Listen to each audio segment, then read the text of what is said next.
झीर बाहागर एथर टेंशन गला आरंभ है मुख्यमंत्री कन्या विवाह योजना। यह योजनार रूपरेख गाइडलाइन आज आसी एने समस्त जिलार जिलापाल को महिला और शिशु विकास विभाग तरफ चिठी जरिए जन दी जाइए। गाइडलाइन रे उल्लेख रही कि यह योजना केवल झील मान विवाह क्षेत्र में सरकार 51,000 टंकार आर्थिक सहायता जगैदेवे। सेमानकर विवाह बयस 18 रु 35 वर्ष भितर होगा दरकार। आउ जो पुओ को विवाह करेंगे तार बयस 21 रु 35 वर्ष भितर होगा दरकार। आउ से झीटी एससी एसटी श्रेणी होइथिबा दरकार, गरीब श्रेणी होइथिबा दरकार। ताहले जाइकी ए योजना अधीन से सहायता पाई परिबो। यार अर्थ जदि कौनसी झील गरीब परिवार बिलंग करुले भी जदि सी SEBC OBC general category belong करुए ताले ए योजना तापाई नुह। ए योजना रे ताको सहायता राशि मिलिबो नाही। ता सहित विधवा भिन्नक्षम माने भी ए योजनार लाभ नहीं परिबे।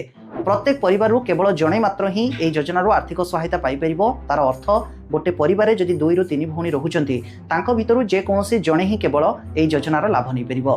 केवल प्रथम विवाह क्षेत्र रे ही ए सहायता राशि मिलिबो। प्रथम सहायता राशि मिलिबा परे परे जदि पुणी आउ थरे जणे द्वितीय विवाह करूची से क्षेत्र रे ए सहायता राशि मिलिबो नाही। विधवा माने जेतेबेले अप्लाई करिवे तांकर आवेदन को विचार करिकि सरकार तांको टंका देबे कि नाही से नै निष्पत्ति ने जिवो। सबुठु इम्पोर्टेंट बाहाघरर 60 दिन पूर्वरु एथि पई आपनको आवेदन करिया पई पड़िबो।